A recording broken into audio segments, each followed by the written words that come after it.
Walang matibay na tanikala sa ating Diyos na nagpapalaya. O lahat ay posible.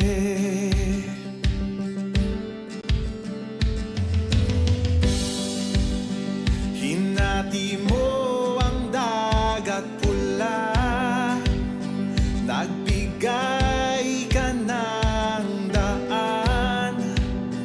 O lahat ay posible.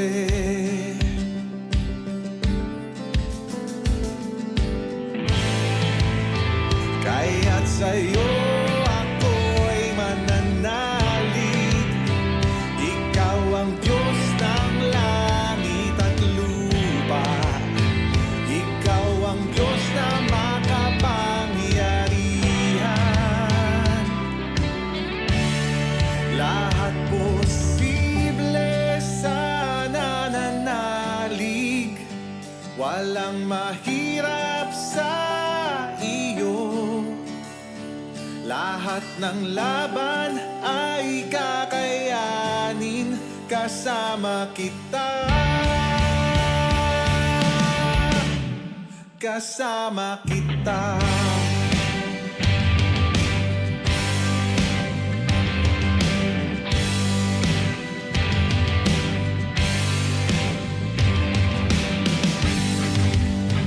Walang bagyo na hindi tatahan.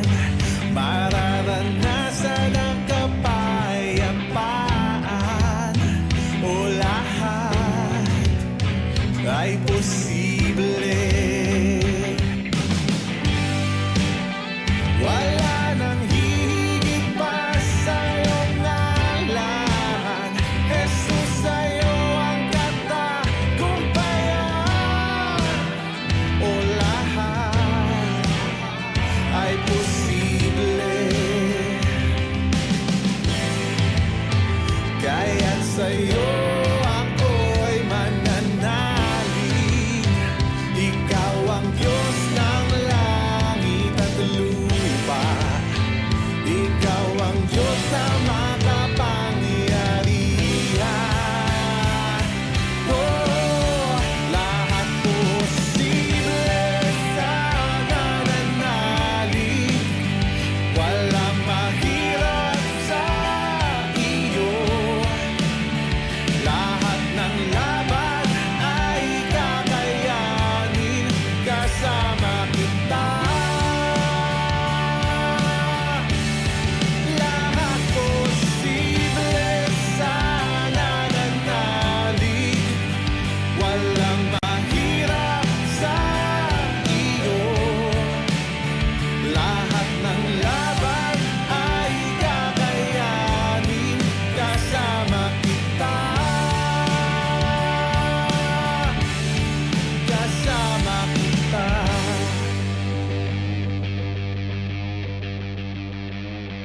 Sa isang salita mo ay may magbabago.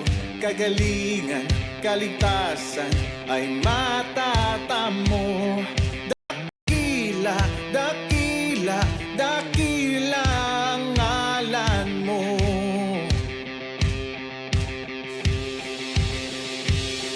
Sa isang salita mo ay may magbabago. Kagalingan, kaligtasan ay matatamo. Dakila, dakila, dakila ang ngalan mo. Oh, oh. Sa isang salita mo ay may magbabago. Kagalingan, kaligtasan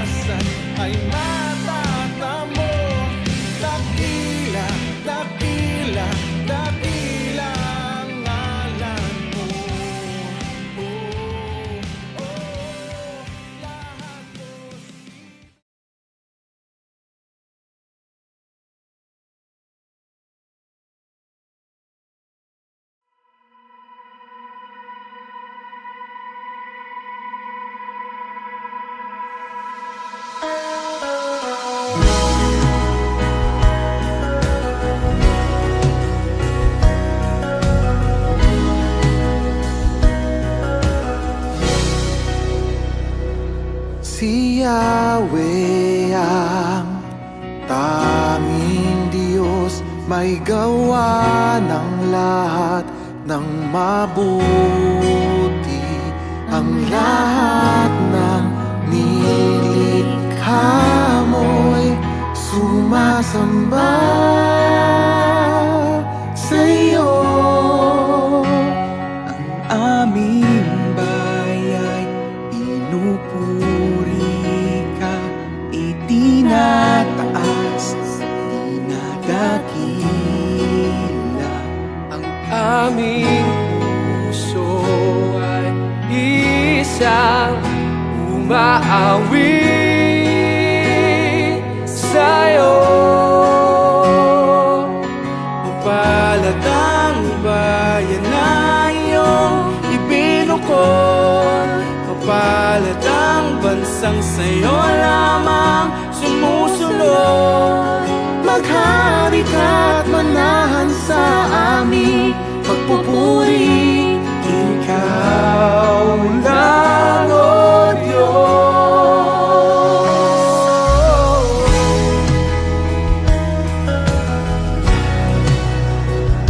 Si Yahweh ang tanging Diyos, may gawa ng lahat ng mabuti.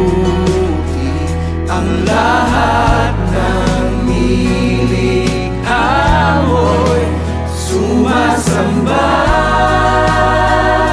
sa'yo.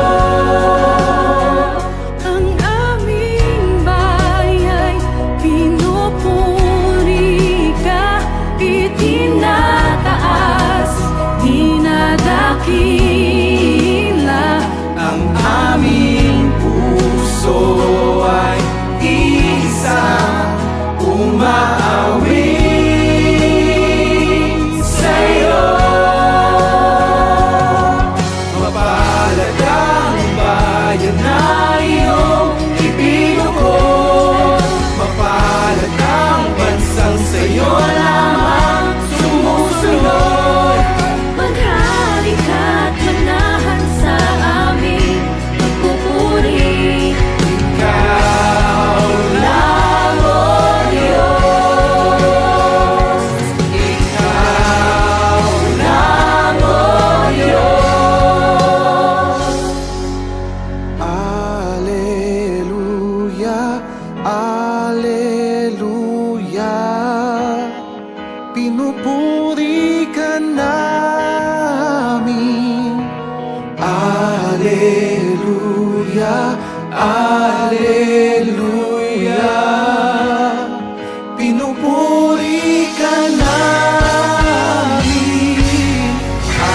Alleluia, alleluia.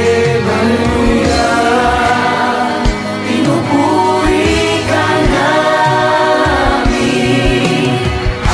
Alleluia, alleluia. Pinupuri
para pasalamatan ng Panginoon. Amen.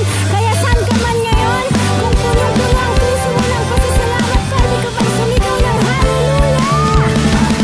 Hallelujah!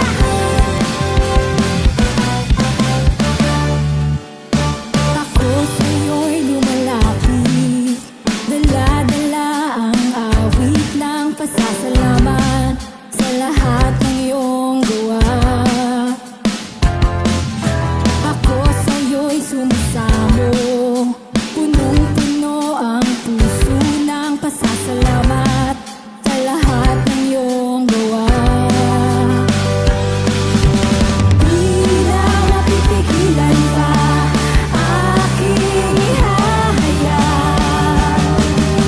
Jesus, dakila ka sa buhay ko, itataas kita. Karapat-dapat kang tumanggap ng papuri pagsamba. Jesus, dakila ka sa buhay ko, itatanghal kita. Karapat-dapat kang tumanggap ng papuri pagsamba. Dakila ka.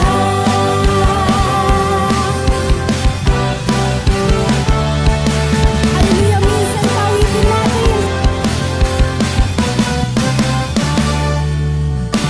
Ako sa'yo'y lumalapit, dala-dala ang awit ng pasasalamat sa lahat ng iyong gawa. Ako sa'yo'y sumasamo, ako sa'yo'y sumasamo, punong-puno ang puso ng pasasalamat sa lahat ng iyong gawa. Di na mapipigilan pa aking ihahayag. Jesus, dakila ka sa buhay ko, itataas kita. Karapat-dapat kang tumanggap ng papuri pagsamba. Jesus, dakila ka sa buhay ko, itatanghal kita. Karapat-dapat kang tumanggap ng papuri pagsamba. Dakila ka. Hallelujah, dakilang iyong ngalan. Kaya naman, Panginoon, ikaw ay karapat-dapat sa aming mga papuri. Hallelujah. Tanggapin mo ang papuri, tanggapin mo ang pagsamba, tanggapin mo ang pagluwalhati, tanging sa'yo iaalay. Tanggapin mo ang papuri, tanggapin mo ang pagsamba, tanggapin mo ang pagluwalhati, tanging sa'yo iaalay. Tanggapin mo ang papuri, tanggapin mo ang pagsamba, tanggapin mo ang pagluwalhati, tanging sa'yo iaalay. Tanggapin mo ang papuri, tanggapin mo ang pagsamba, tanggapin mo ang pagluwalhati, tanging sa'yo iaalay. Jesus, dakila ka sa buhay ko, itataas kita. Karapat-dapat kang tumanggap ng papuri pagsamba. Jesus, dakila ka sa buhay ko, itatanghal kita. Karapat-dapat kang tumanggap ng papuri pagsamba. Jesus, dakila ka sa buhay ko, itataas kita. Karapat-dapat kang tumanggap ng papuri pagsamba. Jesus, dakila ka sa buhay ko, itatanghal kita.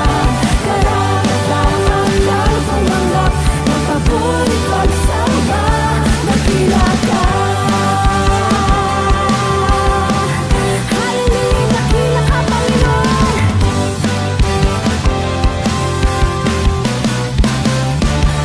Woo! Yan! Sino ba sa inyo ang nagmamahal sa Panginoon? Amen! Pwede ba saan ka man ngayon? Pwede mo bang awitin ito na nasa puso mo? Amen? Hallelujah! Hallelujah! Mahal na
masuklian ka ng mabuti sa lahat mong ginawa.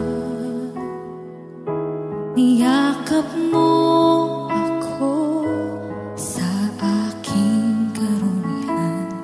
Inibig mo ako nang di kayang tumbasan. O Diyos ng katarungan at katuwiran na kahit minsa'y di nabahiran ng kabanalan, kalwalhatian. Salamat sa sundulang biyaya mo, O Diyos ng pag-ibig na mas malawak pa kaysa aking mga pagkakasala. Higit pa sa buhay ko, salamat sa sukdulang biyaya mo.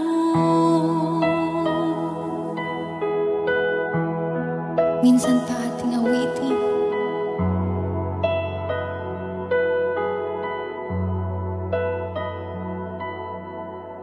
Habang hindi karapat-dapat, pagkukulang ng habag at wagas mo pagsinta.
Pupurihin ka sa awit, itataas ang aking tinig, itatanghal sa buhay ko'y tanging ikaw, O Diyos.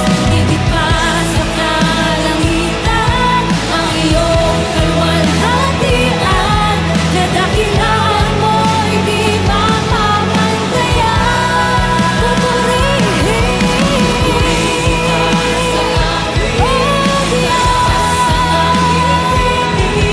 itatanghal sa buhay ko'y tanging ikaw, O Diyos. Higit pa sa kalangitan ang iyong kaluwalhatian, kadakilaan mo'y di mamamantayan. Jesus, sa'yo ang kapurihan, kaluwalhatian ngayon at magpakailanman. Jesus, sa'yo ang karangalan, kapangyarihan ngayon at magpakailanman.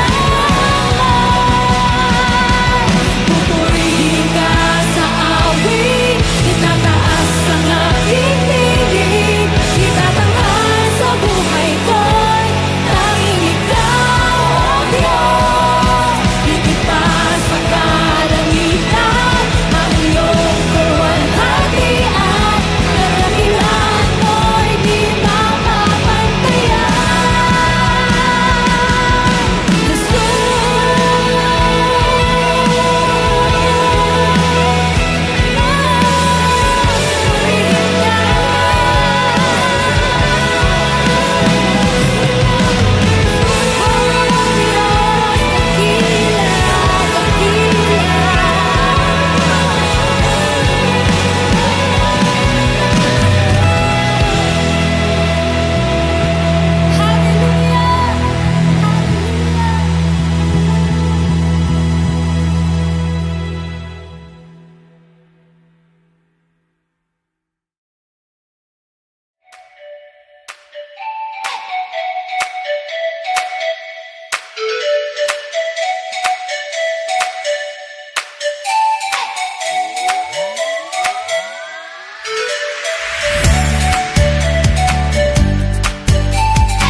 Pong pinagpalang umaga sa bawat isa. Welcome po sa ating pong Sunday Worship Cell Celebration Bahay Pagsamba. Magandang umaga po sa lahat na nakatutok sa ating live broadcast ngayon pong umagang ito, February 11, 2024. Magandang araw po, Luzon, Visayas, and Mindanao, at sa iba't ibang panig ng mundo na naaabot po ng ating live broadcast. Magandang umaga po at pinagpalang araw ng linggo, araw ng pagsamba sa ating buhay na Diyos. Tayo po sama-samang makikinig, magpupuri, sasamba, magpapasalamat sa ating Panginoon sa umaga pong ito, sa araw na ito.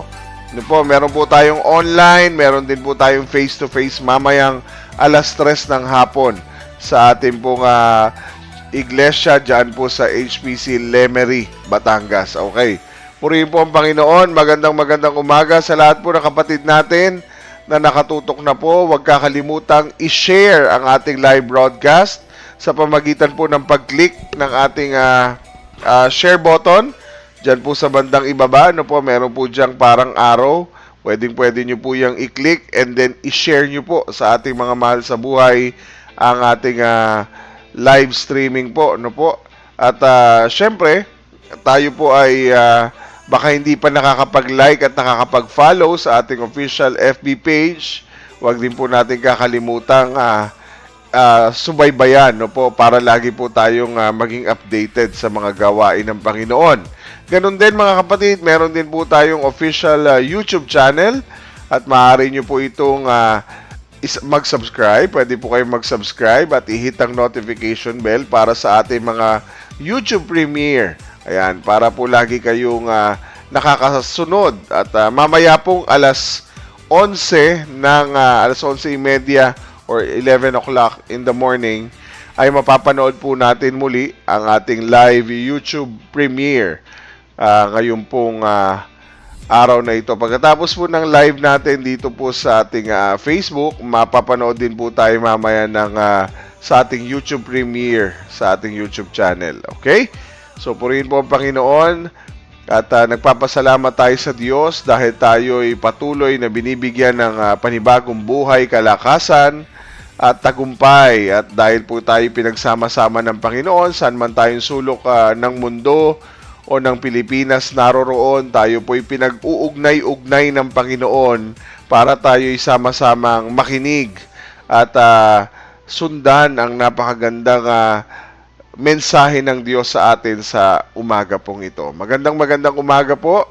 Ayan, welcome po sa ating His Presence Church. Ganun din sa mga VIPs natin, sa mga first-timers, sa mga mahal natin kapatid na patuloy na sumusubaybay sa gawain ng Panginoon, mapa-online o mapa-face-to-face.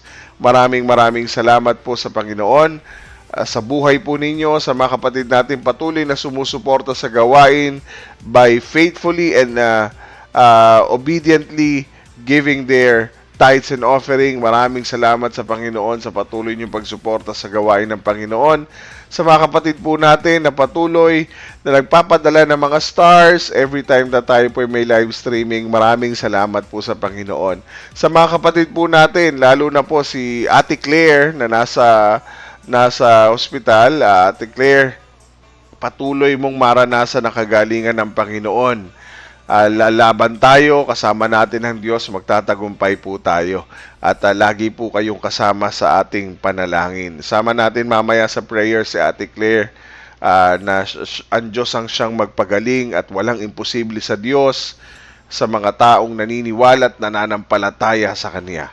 Okay, ganun din sa mga kapatid natin na nasa banig ng karamdaman. Kapatid, ipapanalangin natin kayo mamaya. Huwag po kayong mag-alala, sasama natin sa panalangin. Ganun din mga kapatid, ipagpe-pray din natin yung mga nagdiriwang na kanilang birthday sa buwan ng February at ganun din mga kapatid sa mga nagdiriwang na kanilang anniversaries, ayan, wedding anniversaries. Purihin po ang Panginoon, mamaya isasama rin natin sila sa panalangin. Okay, so ngayon po ay tayo po ay dire-diretso na sa ating series about the Book of Genesis. At alam ko pong malapit na, Feb 14, ang araw ng Feb Ibig.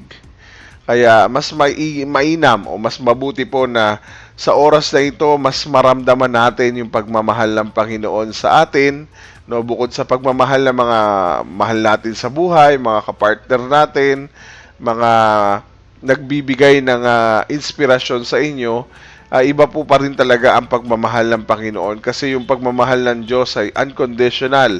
Wala po siyang pinipili. Minamahal niya tayo, tinatanggap niya tayo ng buong buo sa ating mga buhay. Okay, magandang umaga po again sa lahat po ng hindi pa po nakakapag-share ng ating live broadcast. Sisilipin ko po kung ilang shares na po tayo. We have 14 shares already. Ayan. At sa mga kapatid natin sa 10 nanonood ngayon, sa mga matang nanonood po sa ating live broadcast, kasama po ng inyo po mga mahal sa buhay, pwede nyo po i-encourage na i-share ang ating live broadcast kung hindi nyo pa po na i-click ang share button. Okay? So again, we have 14 shares already. 10 ho ang nanonood sa atin ngayon at 10 ho ang kasama po ng ating mga mahal sa buhay. Sama-sama po tayo na manalangin at makinig ng salita ng Panginoon sa oras pong ito. Tayo po'y manalangin at tayo po'y sandaling tumahimik Sit back and relax. Tayo po'y dadako na sa gawain po ng Panginoon sa pakikinig ng salita ng Diyos. Ama naming Diyos na makapangyarihan sa lahat, patuloy po kaming nagpupuri at nagpapasalamat sa panibagong buhay, panibagong kalakasan na patuloy mong ipinagkakaloob sa amin. Sa tagumpay na lagi mong ipinagkakaloob sa mga biyaya, pagpapala, kagalingan, na patuloy mong ipinagkakaloob sa amin. Maraming salamat po. Yung kami po'y gumising ng malakas, na kami po'y gumising ng humihinga at may buhay, ay isang malaking pasasalamat at malaking pasasalamat sa kalakasang lagi nyo pong ipinagkakaloob sa amin sa araw-araw. Alam namin, Panginoon, na Ikaw ang aming tapat na Diyos. Ang aming pinangahawakan ay yung mga pangako. Pangako mo, O Diyos, isa lamang sa pangako mo na hindi mo kami iiwanan sa anumang laban. Hindi mo kami pababayaan sa anumang aming pinagdadaanan. Kaya Lord, Ikaw ay buhay. Kaya ipatunayan mo sa iyong mga anak, Panginoon, ang iyong wagas na pag-ibig, ang wagas mong pagmamahal, Panginoon. Yakapin mo ang iyong mga anak sa mga sandaling ito, Panginoon, sa aming pagsamba sa iyo sa pamamagitan ng online, maging sa face-to-face, Lord God. Mamaya, Ikaw po magpadama sa amin ng mahigpit na yakap, O Diyos, sa amin pong paglapit at pakikinig sa iyong harapan. Maraming salamat, O Diyos. Patuloy po naming itinataas ka sa aming mga buhay. Sa aming gawain, Panginoon, ay mahayag at maitaas ka, Panginoon, sa aming po mga buhay. Maraming salamat, O Diyos. Higit sa lahat, dahil alam namin, Panginoon, nakakausapin mo kami sa mensahe pong iyong ipagkakaloob sa amin. Sa pagpapatuloy po ng series namin about Book of Genesis, Lord God, alam namin, kahit ito'y Old Testament, Lord, mangungusap ka, mangangaral ka, Panginoon, at patuloy mo, Lord, na i-inspire ang aming mga puso, Panginoon, sa pamagitan ng mensahe ng iyong pong mga salita. Ganon din, Panginoon, ang aming panalangin, magdulot po ang mensaheng ito ng kagalingan sa mga kapatid namin, lalo na kay Ate Claire, Panginoon, na nasa pagsubok na kanyang hinaharap. Lord, we pray and we ask for your mighty hand of healing, Lord God. Healing touch, O God. Kayo po ang aming great doctor. Ikaw ang aming mahusay, pinakamahusay na manggagamot. Kaya Lord, daluyan niyo po ng kagalingan ng aming kapatid, si Ate Claire, sa kanyang katawan mula ulo hanggang talampakan at maranasan niya po ang lubos-lubos na kagalingan sa pangalan ni Kristo Jesus. Maraming salamat, O Diyos, dahil ngayon pa lang, Lord, sama-sama kaming umaangkin ng mabilis na recovery, Panginoon, ng aming kapatid sa pangalan ni Kristo Jesus. Ganon din, Panginoon, sa mga nagdiriwang ng kanilang wedding anniversaries, sa mga nagdiwang ng kanilang kaarawan at magdiriwang ng kanilang kaarawan. Maraming salamat, O Lord, sa katapatan mo, O Diyos, sa buhay ng mga anak mong patuloy na nararanasan ng iyong biyaya sa panibagong taon na kanila pong natanggap at matatanggap. Maraming salamat po, O Diyos, maging sa aming paglapit, sa iyong pagpapatawad, sa iyong paglilinis sa aming mga buhay, sa anumang uri ng karumihan at kasalanan. Maraming salamat din, Banal na Espiritu na aming Diyos, sa patuloy na pagbibigay sa amin ng karunungan, kaalaman at kaunawaan, Panginoon, sa mensahe ng iyong mga salita. Nagpapasalamat na kami, Panginoon, ngayon pa lamang sa tagumpay, sa pagpapala na ipagkakaloob mo sa mensaheng aming matatanggap sa umaga pong ito. Maging sa aming mga bisita, Panginoon, nagpapasalamat kami dahil kayo po ang naglagay sa kanila dito, Panginoon, at sila po ay ito po ay magiging platform mo, O Diyos, para maabot sila, Panginoon, ng biyaya ng iyong pagpapala ng iyong mga salita, ng katotohanan ng iyong mga salita. Kaya Lord, kayo po ang magpastor sa amin. Kayo po ang manguna sa amin. Kayo po maging tagapagsalita namin. Kayo po ang siyang magbigay sa amin ng katotohanan, Panginoon, mula sa iyong mga salita. Gabayan niyo po kami sa bawat sandali ng mensaheng aming maririnig. Maging ang inyong lingkod, Panginoon, maraming salamat Dahil kayo po ang nangungusap, kayo po ang nagsasalita, kayo po ang nagbibigay sa amin, Panginoon, ng revelation at ng word mo, Panginoon, para kami ay lalong mag-guide, maitama.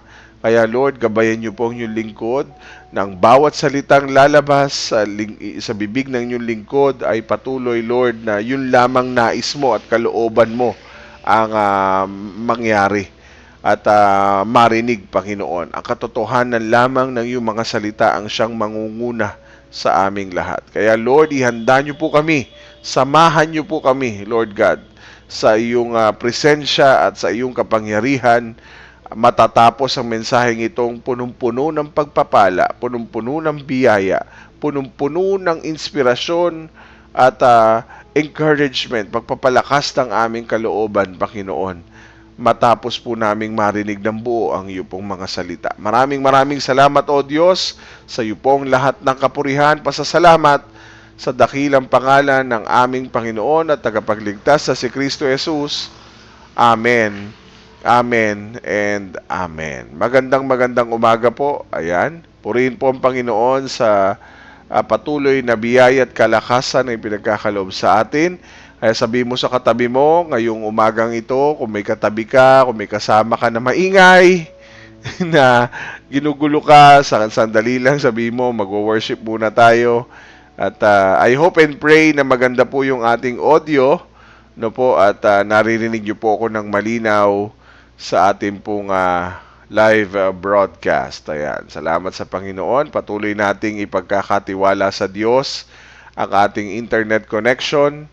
At kanina, akala ko po'y walang internet, pero sa biyaya ng Diyos ay di tayo pinabayaan at ngayon po'y nagbalik na ang ating connection. Ayan. Purihin po ang Panginoon. Tayo po'y nagpapatuloy sa ating series about the book of Genesis. At tayo po ay nasa Genesis chapter 18. No po? Ang ating pong pinag-uusapan at pinagbubulay-bulayan mula pa po noong unang linggo ng buwan ng Pebrero. Hey, pinag-usapan po natin, ang topic natin is being God's friend. Again, dalawa pong bahagi ito, Genesis 18 and 19.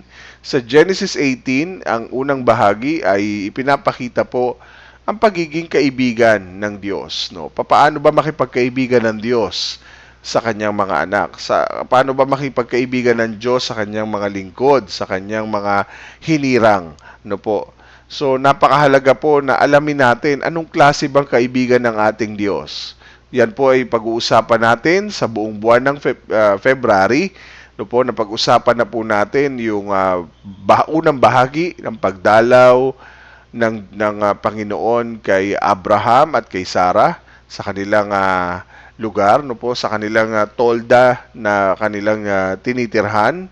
Ganun din mga kapatid, ngayon naman ay panibagong bahagi, ikalawang bahagi po ng ating pong bubulayin sa paano ba maging kaibigan ng Diyos, ano ba klase siyang kaibigan, paano ba siya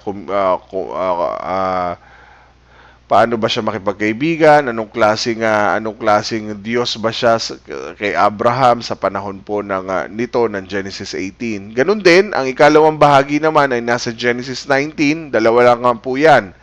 Paano maging kaibigan ng Diyos at paano maging kaaway ang Diyos. So, ibig sabihin, mararamdaman mo ang pagiging tunay na kaibigan sa Diyos at mararamdaman mo din kapag ang Diyos ay hindi mo kaibigan. Anong klase siyang kaibigan at kung hindi mo siya kaibigan, ano ba siya sa atin? No? Sino ba siya sa atin? At kapag hindi mo siya kaibigan, edi kaaway mo siya. 'Di ba? So, ganun po ang magiging senaryo ng Genesis 18 and Genesis 19. Kaibigan, kaaway. At wala po tayong nanaisin at di po natin nanaising maging kaaway ang Diyos. Amen po ba? Ayaw natin maging kaaway ang Diyos.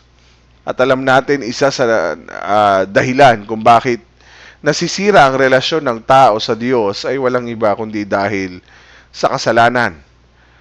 Isa sa pinakapinanggigigilan ng Diyos at pinakakinamumuhian ng Diyos ay ang kasalanan.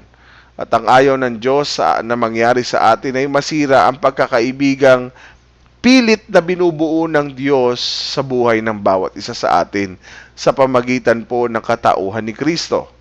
And thank God because binigay po sa atin ang kanyang kaisa-isang anak na si Kristo Jesus para mabuo ang relasyon natin sa Diyos Ama.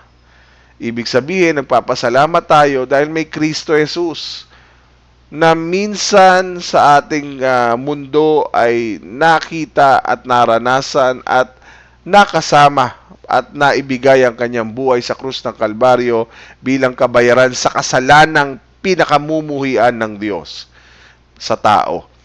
Okay?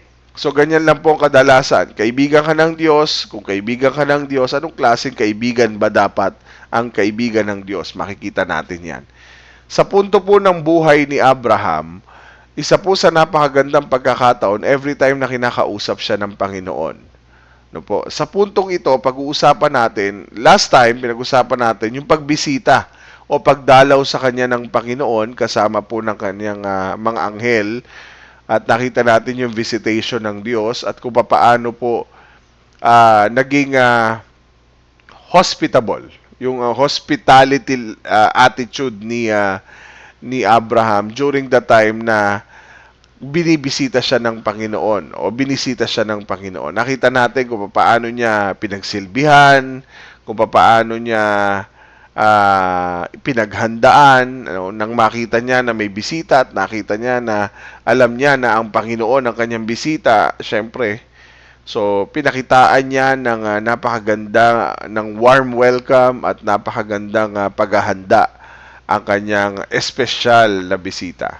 Alam niyo po, ang Panginoon, sabi sa verse 1, 'di ba, ng Genesis chapter 18, na kung mababalikan po natin yung verse 1, nakita po natin nagpakita si Yahweh kay Abraham. So yun po yung kabuuan ng verse 1 no po. Nakita natin na nagpakita ang Diyos kay Abraham.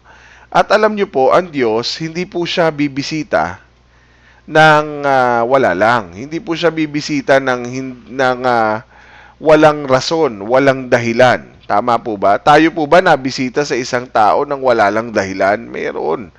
No, hindi naman tayo bibisita para lang magpakita, para lang magparamdam. Ito ko, ayan, kaya ako nandito, ito ko, gusto ko lang magpakita, gusto ko lang magparamdam. Hindi po. Hindi rin naman po hindi ka naman bibisita para makikain lang. Sa tingin niyo po ba, dumalaw ang Diyos kasi nagugutom siya, kaya pumunta siya kay Abraham para may paghanda siya ng tinapay, ng pagkain? Hindi po eh. Hindi tayo bumibisita para lang magpakita, magparamdam, makikain, o makipagkwentuhan lang ng chismis ng kung sino-sino at ng kung ano-ano. Bumibisita po tayo sa isang lugar because we want to speak words of encouragement to other people. Ganon din po ang Diyos. Every time na nagvi-visit ang Diyos kay Abraham, meron siyang words of encouragement sa lingkod niya. And God wants to speak words of encouragement to you. Every time na pinapapasok mo ang kapatid mo, nagsasabi siya ng salita ng Diyos, nagkakaroon kayo ng pagbubulay sa salita ng Diyos, you are entering God's word of encouragement sa inyong tahanan. No po?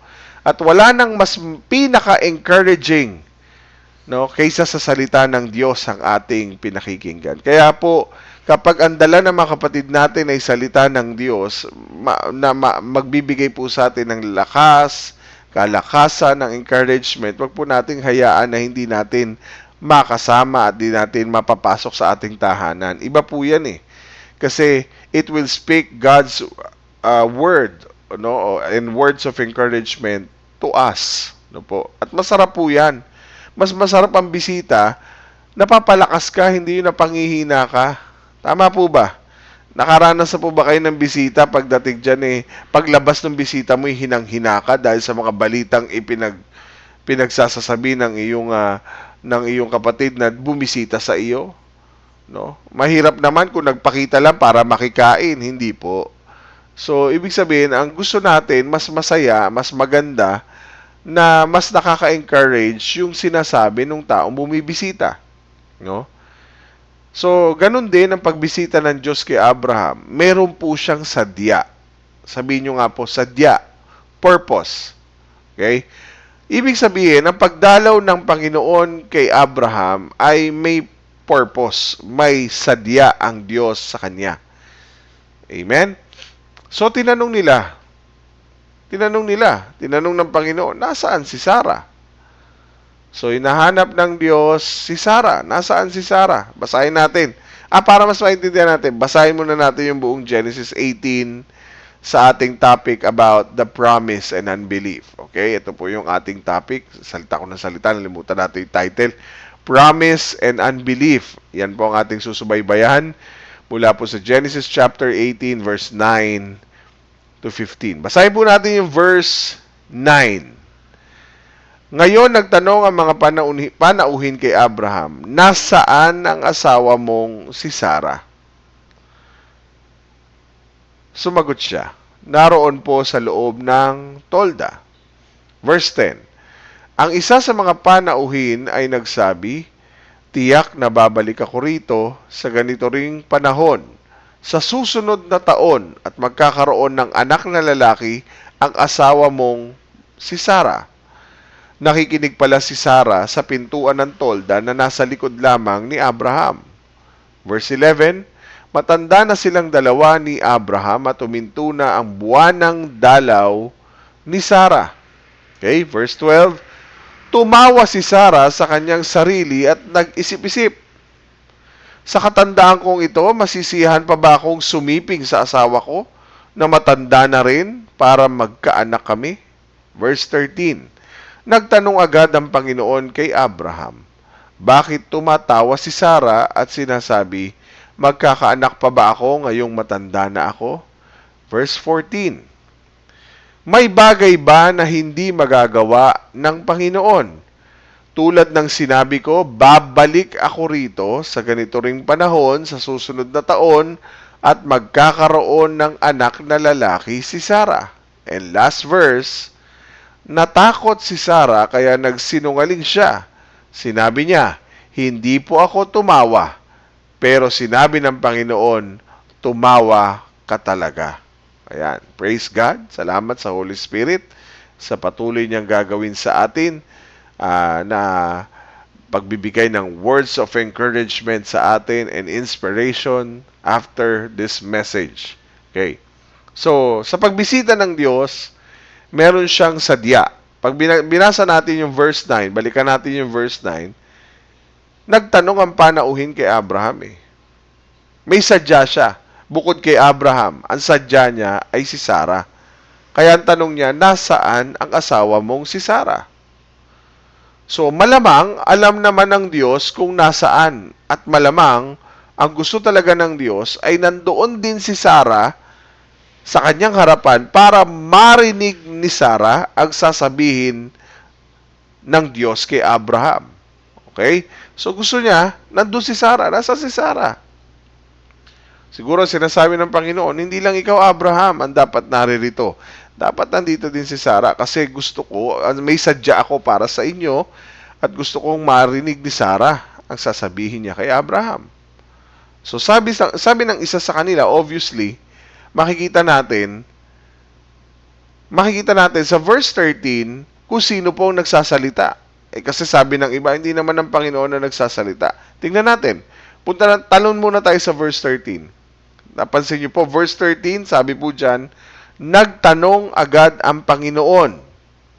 No, kay Abraham. Sino po ang nagtanong? Ang Panginoon. So, ibig sabihin, the Lord said, bagamat sa verse 13, dito lang po na bigyan ng emphasis or ng description na ang nagsasalita po kay Abraham ay ang Panginoon at hindi po kung sino lang. Okay?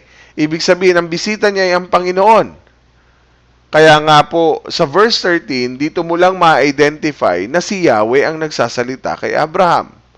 Kaya nga sabi niya, sa verse 10, pag binalikan natin yung verse 10, sumunod na verse, ang isa sa mga panauhin ay nagsabi. So, sinabi dito ay panauhin, pero nagsasalita po dito ay ang Panginoon. Tiyak na babalik ako rito sa ganito ring panahon sa susunod na taon at magkakaroon ng anak na lalaki ang asawa mong si Sarah. Nakikinig pala si Sarah sa pintuan ng tolda na nasa likod lamang ni Abraham. So narinig din po ni Sarah ang mensahe ng Diyos sa kanya o mensahe ng Diyos sa kanilang mag-asawa. Alam niyo po, sa puntong ito, very specific ang promise ng Diyos ngayon. No? Bakit sinasabi kong very specific? Ibig sabihin, punto per punto ang sinasabi ng Panginoon ngayon. Hindi lang siya basta nagsasalita ng pangako. Dito po, may detalye na ang pangako niya. Ibig sabihin, ng specific ang promise, ibig sabihin, hindi lang dati na magkakaroon, sinasabi ng Diyos na magkakaroon siya ng anak. Dito po, sa puntong ito, specific. May petsa na. 1 taon eksakto. No? Sabi nga ng Panginoon, tiyak babalik ako rito sa ganito ring panahon, sa pamagitan ng kanyang anghel, bibigay ang mensahe, sa ganitong panahon, sa susunod na taon, next year, magkakaroon na ng anak na lalaki ang asawa mong si Sarah. So may specific na petsa ang Diyos sa pagbalik. Tayo po, kapag humihingi sa Diyos at tinutupad ng Diyos ang ating mga panalangin, hindi natin alam kung hanggang kailan, kung saan at kung paano niya tutugunin. Sa puntong ito, mga kapatid, nagbigay ng instruction ang Panginoon na sa susunod na taon magkakaroon ng anak na lalaki si Sarah. Amen? So specific ang pangako dahil meron na pong petsang sinusunod. Because mahirap mangako ng ganitong ka-specific. Mahirap po mangako na sasabihin mo sa tao, next year magkakaanak ka na. No? Mahirap mangako and we don't usually make promises na ganitong ka-specific. No? Maliban na lang kung ang ginagawa mong pangako ay may kontratang nakakalakip. Pero alam niyo po, sa puntong ito, dito po nagpapakita na ang Diyos ay napakamakapangyarihang Diyos. He is a sovereign God. As a sovereign God, He is very powerful. Makapangyarihan talaga siya. Bakit po, mga kapatid? Dahil siya'y Diyos, magagawa ng Diyos ang gusto niyang gawin sa panahong itinakda niya. Magagawa ng Diyos ang gusto niyang gawin sa panahon at sa paraang itinakda niya.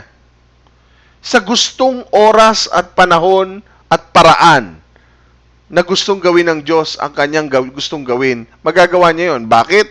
Because He is a sovereign God. Makapangyarihan siyang Diyos. Ibig sabihin, siya lamang ang may kakayanan na makagawa ng kanyang kagustuhan sa itinakda at sa paraang gusto niya. Because He is a sovereign God. Amen? Makapangyarihan siyang Diyos. God has a sovereign power. Obviously, mga kapatid, kung dadalaw ka sa kapatid na hindi magkaanak, halimbawa may dinalaw ka na kapatid mo, hindi magkaanak, tapos sasabihin mo, hindi ka pwede magbitaw sa kanya, next year, gagarantehan ko. No? Hindi ka pwede mag-attempt ng encouragement sa kanya, huwag ka nang malungkot, next year, magkakaanak ka na. No? Mukhang positive naman kasi nagsasalita ka ng positibo. Ang tawag po dyan ay wishful thinking na wala namang basihan. Tandaan po natin, we don't know the future. Kaya mahirap magsalita sa harapan natin na next year, okay na, magkakaroon ka na ng ganyan. No, we don't know the future yet. We are not God. We are not sovereign God. No? Hindi natin pwedeng pangakuan ng Diyos. We don't know the future. We don't hold the future. Hindi mo alam ang kinabukasan at hindi mo hawak ang kinabukasan.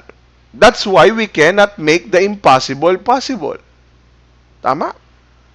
Hindi natin pwedeng gawing yung imposible, maging posible dahil hindi naman po tayo Diyos. Wala tayong kakayanan, wala tayong kapangyarihan at wala tayo sa posisyon dahil hindi tayo ang makapangyarihang Diyos at hindi tayo ang Diyos. Alam niyo po, sa puntong ito, sa pagsasalita ng Diyos kay Abraham at kay Sarah, ito po ay supernatural. Bakit?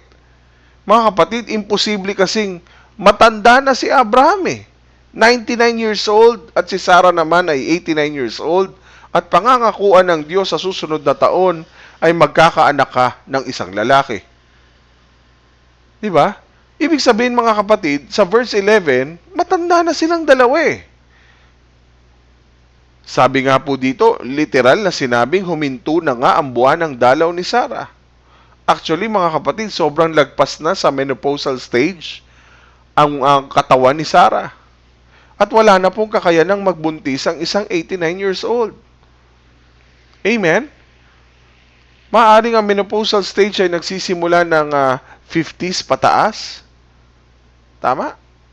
Hindi ako nagkakamali. Merong maaga nagme-menopause, meron namang late nagme-menopause. Pero sa puntong ito mga kapatid, 89 years old ay sobrang lagpasan na sa menopausal stage na dapat itinakda sa bahay bata ng isang babae, sa ovaryo ng isang babae. Obviously, mga kapatid, bakit supernatural? Tingnan natin. Bakit sinabi ng Diyos kay Abraham sa last chapter ng chapter 17 verse 16, sabi, pagpapalain ko siya, bibigyan kita ng anak sa pamagitan niya. Magiging ina pa siya ng maraming bansa. Ba? Menopause na nga. Huminto na nga ang buwan ng dalaw. Sobra-sobra at lagpas-lagpas na sa pagiging menopause. Pero ang sabi ng Panginoon sa kanya, pagpapalain ko si Sarah, bibigyan ko siya ng anak sa pamagitan niya mismo. At magiging ina si Sarah ng maraming bansa, no? At ang ibang mga lahi na sa kanya magagaling ay magiging hari. Ibig sabihin, sinabi ng Diyos kay Abraham yung ganitong klaseng supernatural things na it will happen to them, kay Abraham at kay Sarah. Pero dito ngayon mga kapatid, ang maganda dito, may timetable na. Alam na ni Sarah, next year na, pa rin ni Lord. Next year na. May timetable na. Sinabi na si Lord. Diba? Ilang beses sinabi ng Diyos yan kay Abraham? 15, 16, 17, until the last, dito sa verse 18, sinabi uli ng Panginoon. Alam naman natin, kapag binasa natin ng Genesis, paulit-ulit ang Diyos hanggang sa dumating at maisakatuparan ng pangako ng Diyos kay Abraham, na si Isaac. No? Dito po, sa puntong ito, may timetable na, may sinusunod ng petsa. At dahil obviously, imposibleng mangyari ito, natawa si Abraham noon. Natawa si Abraham, syempre, kung natawa si Abraham, mas natawa din si Sarah. Natawa din si Sarah kasi nga matatawa ka talaga. Sa edad mo ba namang 99 at 89, magkakaanak pa ba? Dito si Sarah natawa rin. Pero dito si Sarah palihim pa eh. Ayan, verse 12, tumawa si Sarah sa kanyang sarili. Ibig sabihin, palihim na natawa. Parang gano'n. Imposible yun. Obviously, iniisip niya, imposible yun. No? Tingnan niyo po. Natawa. Tumawa si Sarah sa kanyang sarili at nag-isip-isip. Siguro, iniisip niya, kakatawa naman yun. Parang totoo pa ba kayang mangyayari yun? Kaya sabi niya, matanda na ako. Sa katandaan kong to, masisiyahan pa ba akong sumiping sa asawa ko na matanda na rin para magkaanak kami? Halika na, Abraham. Masisiping tayo, Abraham. Masasayahan pa ba? Amoy lupa ka na, Abraham. Matanda na tayo. Sabi, siguro iniisip, matanda na kami. Hindi ko na nga... Sabi ko siguro ni Sarah, hindi ko nga gustong makatabi ang amoy lupang matandang ito. Reality. Yun po talaga di ba? Naalala ko po tuloy yung aking kinasal na nag-golden wedding anniversary. Sabi niya, kahit amoy lupa ka na. Tapos sabi ko, you may now kiss again your love, your life, your wife. Sabi ng matandang lalaki, kadiri naman to. Kikis pa, tatanda na namin. Ayan. So, ibig sabihin, ganun din, normal na napapatawa ka kasi para, yung kiss nga ayaw ng matanda na nag 50 years golden anniversary eh.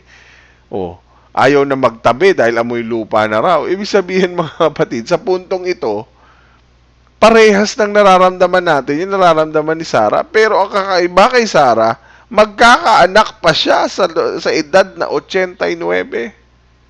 Matanda na ako. Matanda na yung asawa ko. Magkakaanak pa ba kami? Magkakaanak pa kami, matanda na kami. Again, hindi tayo ang Diyos. Wala tayong kapangyarihan, wala tayong kakayanan, at ang tanging makagagawa ng mga imposible na maging posible ay walang iba kundi ang ating Diyos. Tama? Ulitin ko po yung sinabi ko kanina. Ang Diyos ay makapangyarihan. Magagawa ng Diyos ang gusto niyang gawin sa panahong itinakda niya at sa paraang itinakda niya. Yan po yung tatandaan natin. So, bakit kaya sa panahon na expired na ang reproductive system ni Sarah, bakit sa panahon pa ng katandaan, gumawa at ng ganitong klaseng himala ang Diyos? Okay. So, dahil natawa si Sarah, meron ba tayong maililihim sa Diyos? Yun ang tanong eh. So, may malilihim ka ba sa Diyos? Nasa likod po siya ng tolda eh. No? Halos malapit lang doon sa pintuan ng tolda kung nasaan si Abraham. Ang tanong, may malilihim ba tayo sa Diyos? Ang sagot, wala. Kaya sabi ng Diyos kay Abraham, sa verse 13, Aba Abraham, nagtanong agad ang Panginoon kay Abraham. Sa verse 12, natawa siya, napaisip-isip siya. Sabi niya, bakit tumatawa si Sarah at sinasabi, magkakaanak pa ba ako ngayong matanda na ako? Aba, so, dyan po nagpapakita na makapangyarihan ng Diyos at alam niya ang sinasabi ng ating isip at laman ng ating puso. Tama? So, wala tayong maililihim sa Kanya. Ibig sabihin, alam ng Diyos ang iniisip mo, alam ng Diyos ang laman ng puso mo. Kaya sabi ng Diyos kay Abraham, nagtanong ang Panginoon kay Abraham, bakit tumatawa ata si Sarah? Walang ata eh. Talaga direkta. Bakit tumatawa si Sarah? Bakit sinasabi niya na magkakaanak pa ba ako ngayong matanda na ako? Alam ng Diyos ang iniisip niya. No. Hindi niya tinatanong si Abraham to look for an explanation or to justify kung bakit tumawa si Sarah. Ito po ay question kung saan tinutuwid ng Diyos si Abraham, tinutuwid ng Diyos si Sarah, na maaaring sinasabi ng Panginoon sa kanila, Abraham, Sarah, sa salitang bakit kayo tumatawa, ibig sabihin, napakahina naman ng inyong pananampalataya.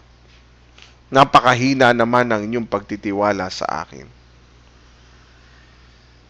So, that is a question of rebuke. Bakit tumatawa kayo? Di ba kayo naniniwala? Pagagalingin ka ng Panginoon, hindi ka ba naniniwala? So, sabi ng Panginoon, pag sinasabi kang hindi ka ba naniniwala, meaning is not questioning, hindi niya hinihingi yung explanation mo, hindi niya hinihingi yung justification mo, o justify mo ba? Hindi. Ang sinasabi lang ng Diyos kapag tinatanong ka, bakit ka tumatawa? Hindi ka ba naniniwala na kaya kong gawin ang imposible na maging posible? So, hindi niya nakikita si Sarah, pero alam niya ang reaksyon ni Sarah. Hindi lang reaksyon ni Sarah ang alam niya rin kung anong sinabi ni Sarah sa kanyang isip. Amen? So, wala tayong malilihim sa Diyos. Alam ng Diyos kung naniniwala ka o hindi. Nagpa-pray ka kay pastor, pag-pray mo ko kasi may sakit ako. So, na ipinag-pray ka ni pastor, ang Diyos po ang nakakaalam ng kung anong laman ng ating isip, anong laman ng ating puso. Tama? So, ibig sabihin mga kapatid, pag binasa natin ang Genesis chapter 16, Excuse me. Pag amen po ba? Naintindihan niyo po ba? Pag binasa niyo po ang Genesis 16 hanggang Genesis chapter 50, sa puntong ito, sa mga bahagi na ito, dito po sa mga verses na ito, 16 to 15 ng Genesis, dito po nagpapatunay ng pagiging Diyos ng ating Diyos. Okay? At sa Genesis 16 to 50, dito po gumagarantiya ang Diyos na mangyayari ang sinabi niyang pangako. Na mangyayari at tinupad ng Diyos ang kanyang mga pangako sa mga verses na yan. Inulit po niya kay Sarah, no? Inulit niya po ang kanyang sinabi para marinig ni Sarah for the second time around. Verse 14. Ang tanong niya kay Sarah, ang tanong niya kay Abraham para marinig ni Sarah na natawa dun sa likod ng tolda na iniisip, magkakaanak pa ba kami sa ganitong edad namin? Kaya sabi ng Lord, may bagay ba na hindi magagawa ng Panginoon? Sa ibang salin, may bagay ba na hindi ko kayang gawin? May bagay ba na hindi magagawa ng Panginoon?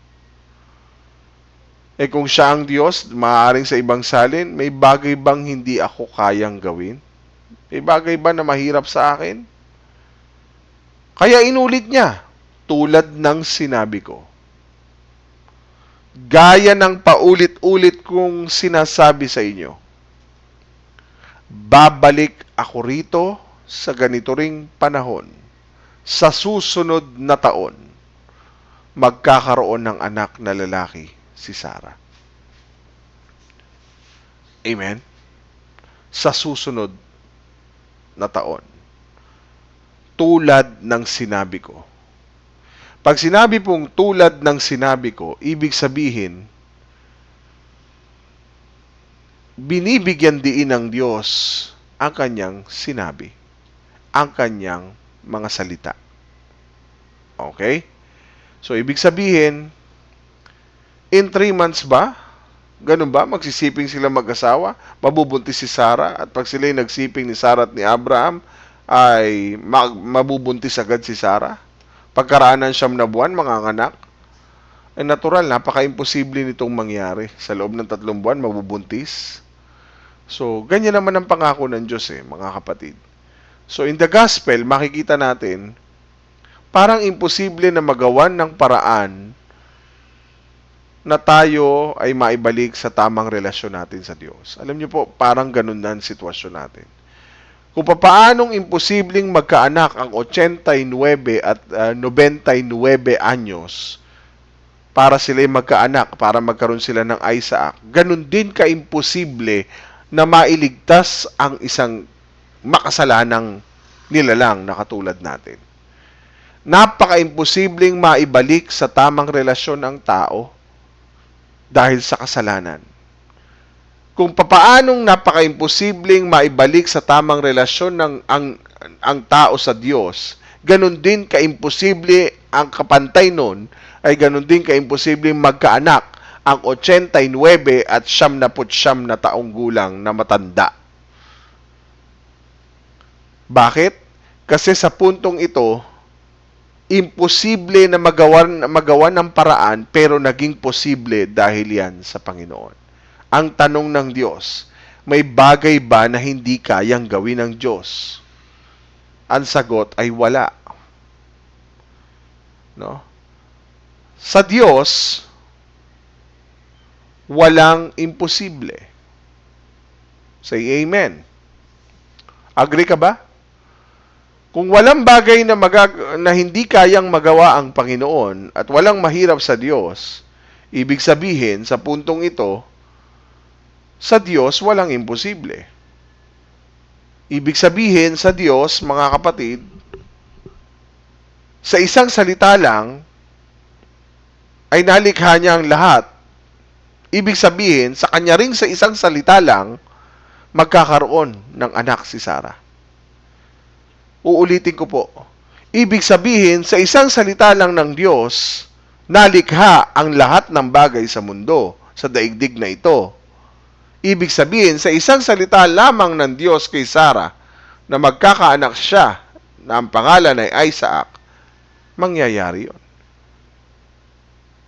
Kaya nga ang tanong ng Diyos kay Abraham, may bagay ba na hindi magagawa ng Panginoon? Ikaw ang sumagot. May bagay ba na hindi kayang gawin ng Diyos sa iyo? Wala. Lahat kaya niyang gawin.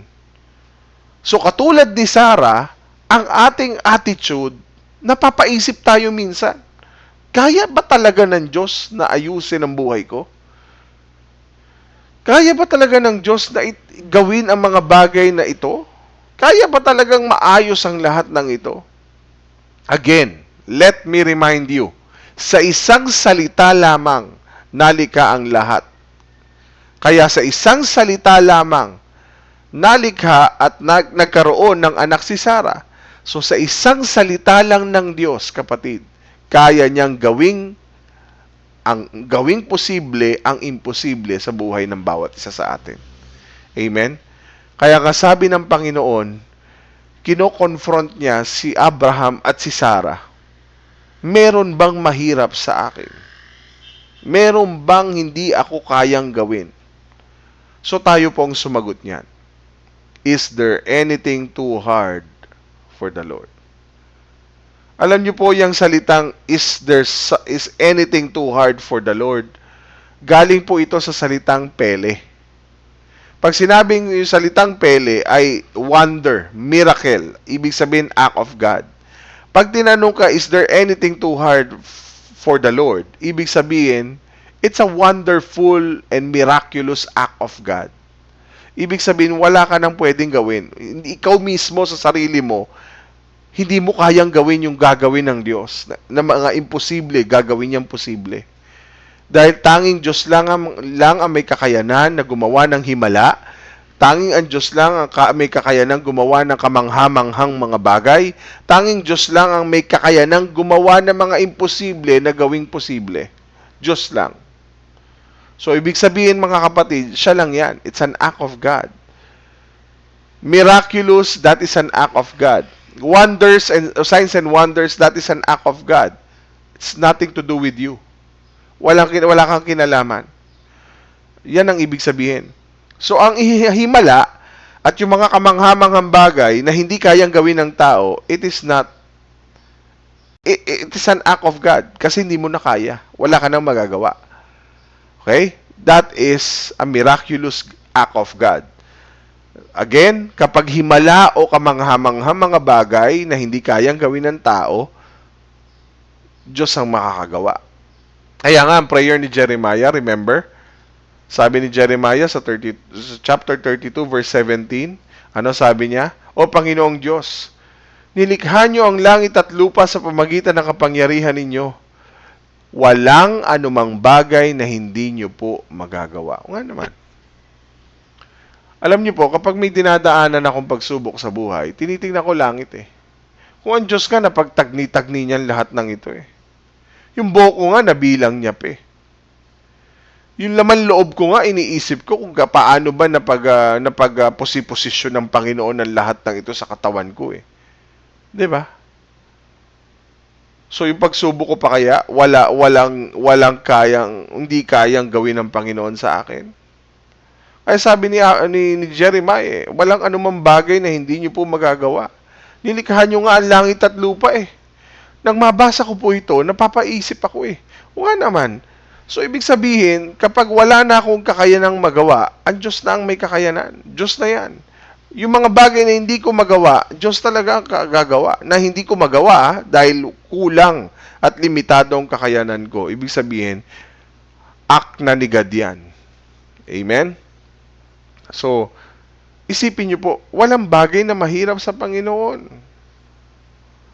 Ayan sinasabi ng Diyos sa atin. Talon tayo ng verse 27 ng chapter 32 ng Jeremiah. Ano sabi po ng Panginoon? Ako ang Panginoong ang Diyos ng lahat ng tao. Meron bang bagay na hindi ko magagawa? Is anything too hard for the Lord? Pag narinig niyo po ang tanong na yan, may mahirap ba sa Diyos?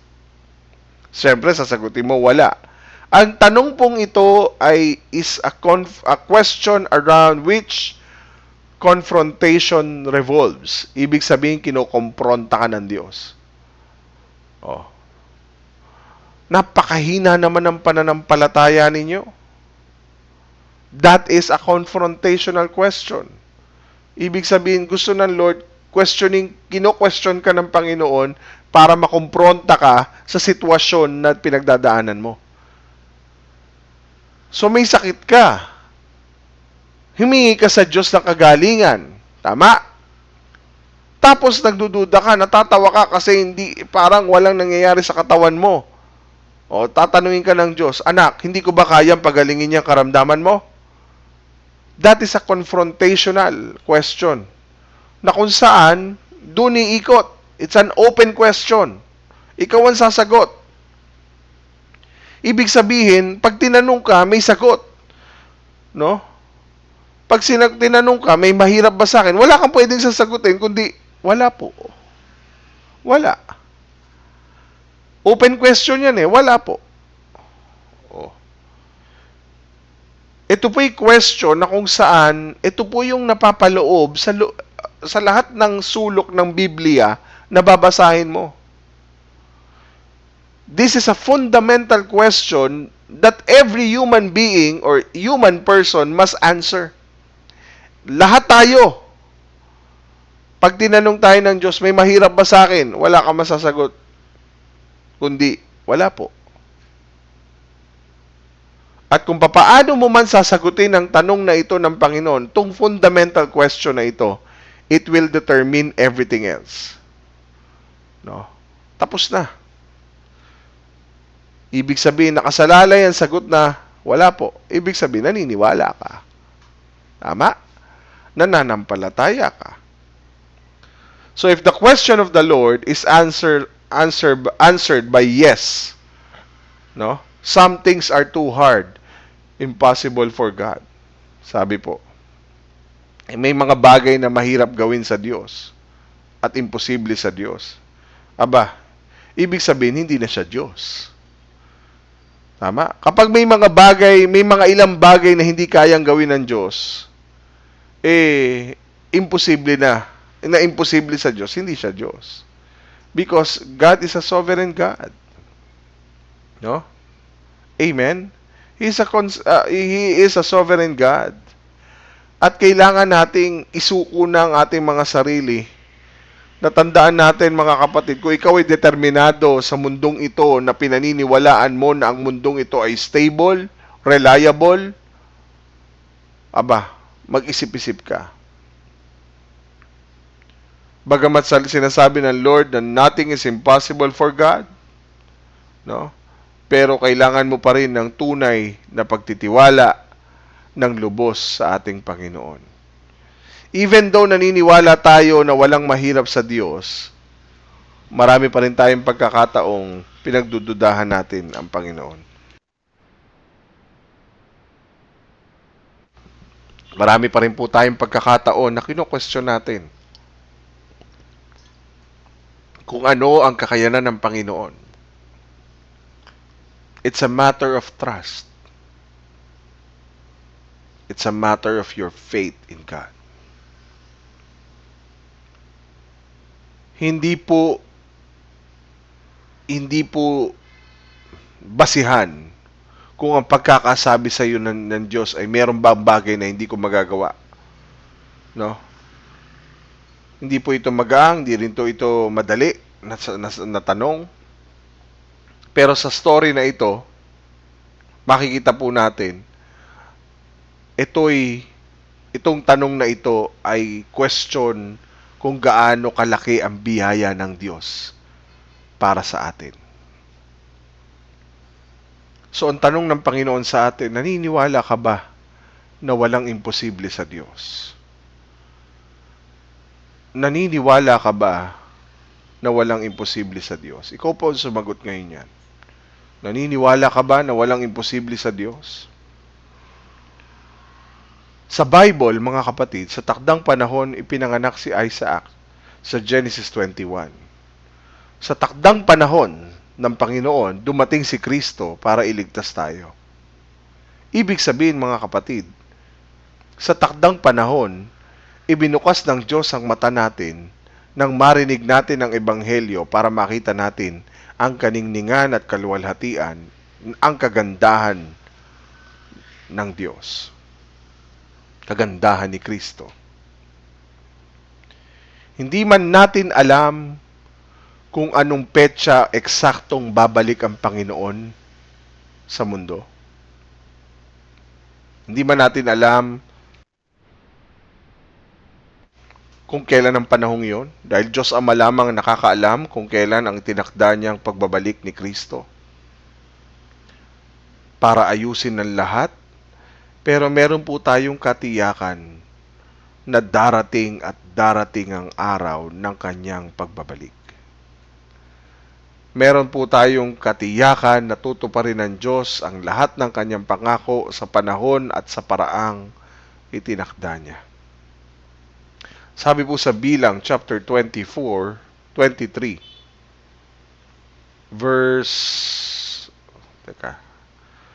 dito muna tayo. 23 verse 19. Sabi po dito sa Bilang 23 verse 19, ang Diyos ay hindi tao na magsisinungaling. Ang Diyos ay hindi magbabago ng kanyang isip. Again, hindi siya tao na magsisinungaling. Hindi rin siya katulad ng tao na nagbabago ng kanyang isip. Nagsasabi ba siya ng hindi niya ginagawa? Nangangako ba siya ng hindi niya tinutupad? Ayan. Yan po yung sinabi ng Panginoon. Natutuparin talaga ng Diyos ang lahat ng kanyang pangako. Tandaan po natin na hindi tayo Diyos. Ang Diyos ay hindi tao na magsisinungaling. Papako sa kanyang mga pangako o magbabago ng kanyang isip. Again, napakagandang word to. Nagsasabi ba siya na hindi niya ginagawa? Hindi po. Nangangako ba siya ng hindi niya tinutupad? Hindi po. Ibig sabihin, it's answerable by yes or no. Amen?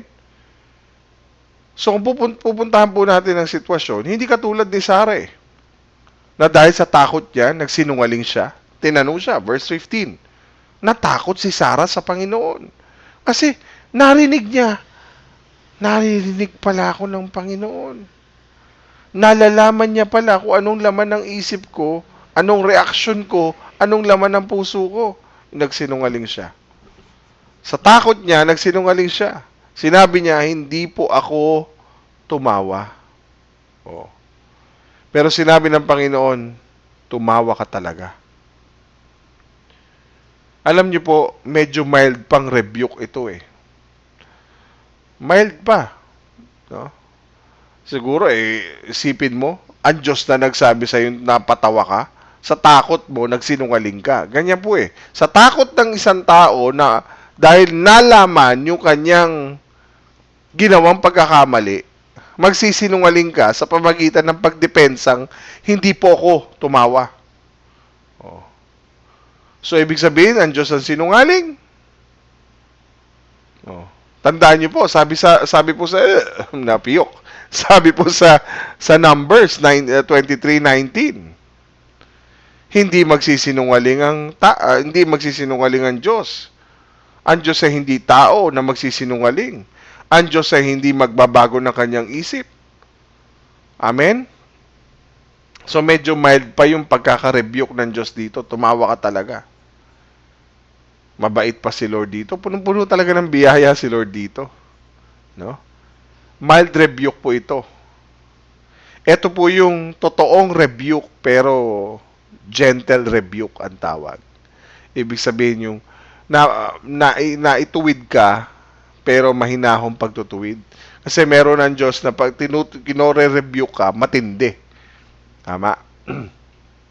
So, alam naman ng Diyos na hindi buo ang tiwala natin sa Kanya. Alam niyo po ba yun? Alam ng Diyos na tayo mga nanonood, tayo pong nandito sa ating worship online, alam naman ng Diyos na hindi naman buo talaga ang tiwala natin sa Kanya. Kahit pa sabihin nating, Lord, nagtitiwala po ako sa inyo, pero talagang alam ng Diyos na hindi buo. Wala namang aamin. O, paano pag tinanong, wala, hindi, buo ba tiwala mo sa kanya? So, kahit sabihin mong oo, darating ang time talaga na alam ng Diyos yan. Na may pagkakataon talagang hindi buo ang tiwala natin sa Kanya. Tandaan natin, alam din ng Diyos ang kahinaan natin. Alam ng Diyos ang mga sitwasyon ng buhay natin na magpapahina ng tiwala natin sa Kanya. Pero wala tayong dapat ikatakot. Huwag tayong tumulad kay Sarah. Huwag tayong matakot. Walang dapat ikatakot si Sarah. Kasi ang asawa ni Sarah ay kaibigan ng Diyos. Diba? Tandaan natin, kaibigan ng Diyos si Abraham. Nasa sa atin si Kristo. Wala tayong dapat ikatakot. Bagamat na hindi ganoong kabuo yung ating tiwala sa Diyos, alam ng Diyos ang ating kahinaan, wala tayong dapat ikatakot. Huwag tayong magsinungaling sa Panginoon. Kaya ang tanong sa atin ngayon umaga ng Panginoon, kamusta ka na? Para bang imposibleng magbago ang sitwasyon mo ngayon? Kaya nagdududa ka na makapangyarihan ng Diyos? Nagdududa ka na makapangyarihan ng Diyos at nagdududa ka sa kabutihan ng Diyos? Ang tanong sa iyo ng Panginoon, kapag dumadating sa iyo na parang ang dating ay parang imposibleng maayos ang sitwasyon ng buhay mo ngayon, at kung nagtatanong ka ngayon, kung parang Lord, parang imposible ng nagdududa ka sa kakayanan at kapangyarihan at sa kabutihan ng Panginoon sa iyo, isang tanong ang sasabihin sa iyo ng Panginoon. Meron bang mahirap sa akin, anak? Meron bang mahirap sa Diyos? Imposible bang maligtas ang mga pamilya mo na hanggang ngayon ay malayo sa Diyos? Imposible bang magbago ang sitwasyon ng pamilya mo ngayon? Imposible ba na nagdududa ka ba ngayon na kaya bang ayusin ng Panginoon ang imposibleng bagay sa iyong buhay? Kaya ba akong pagalingin ng Panginoon?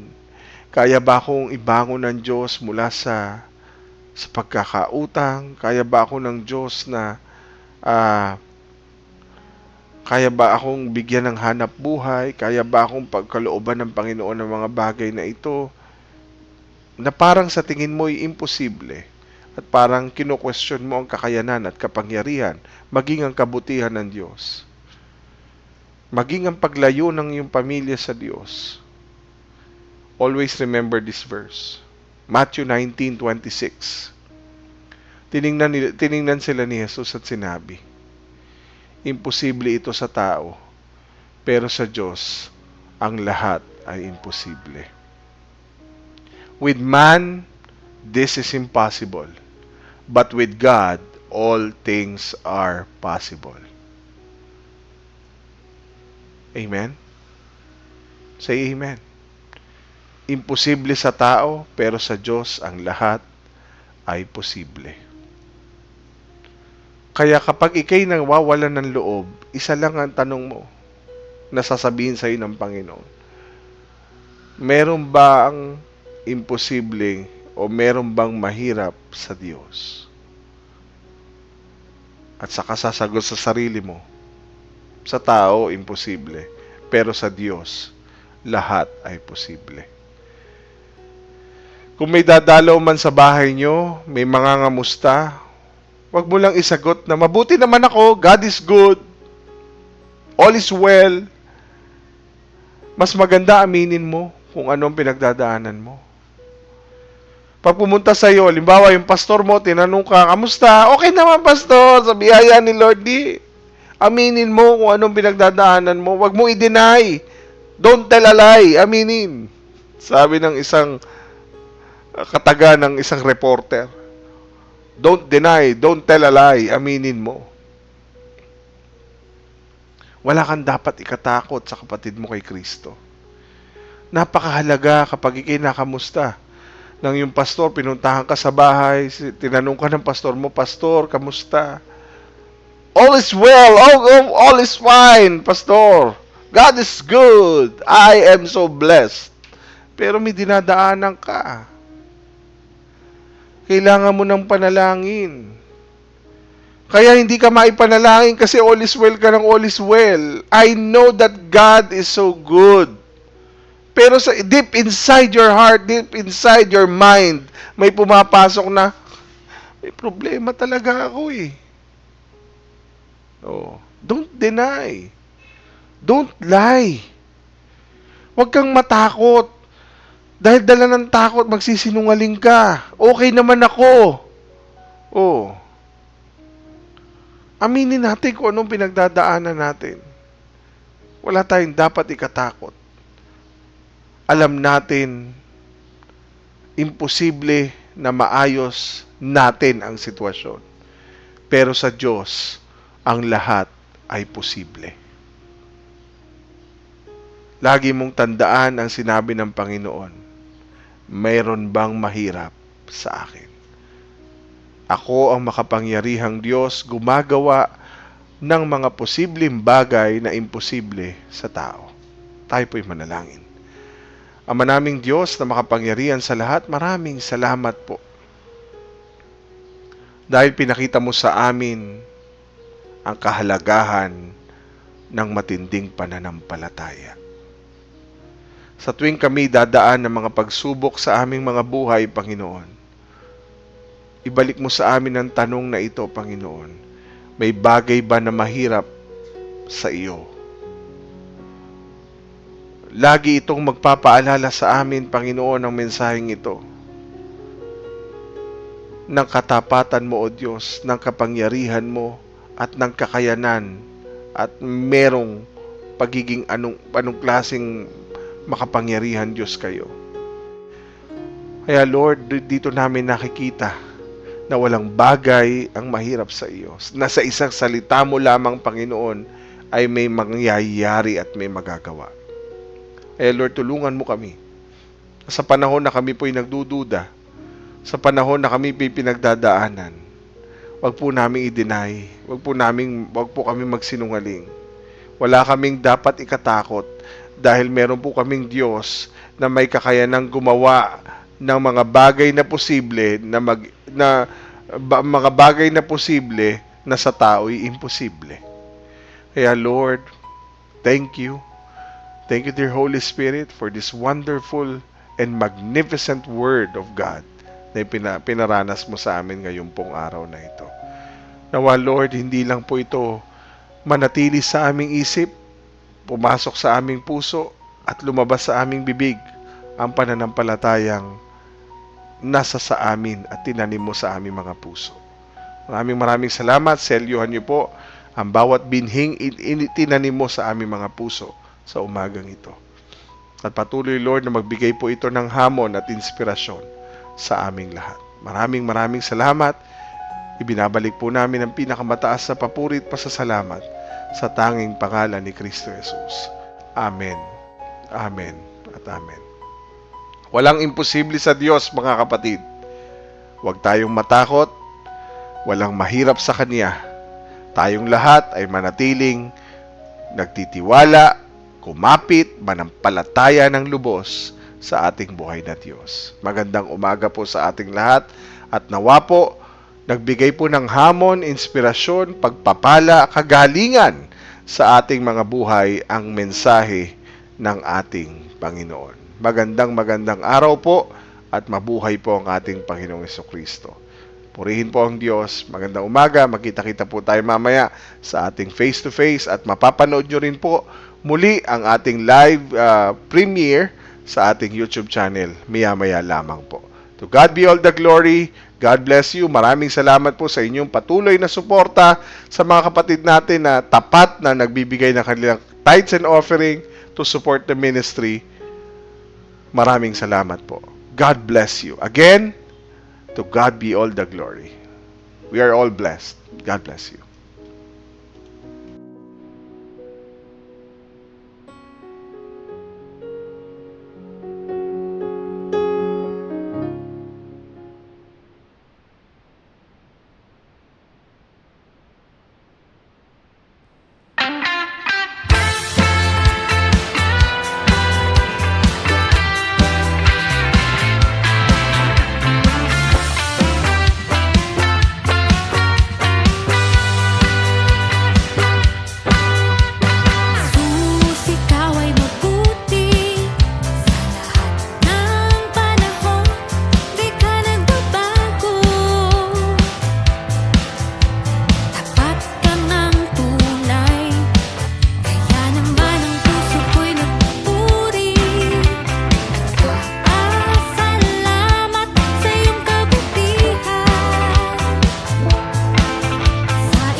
sayaw sa tuwa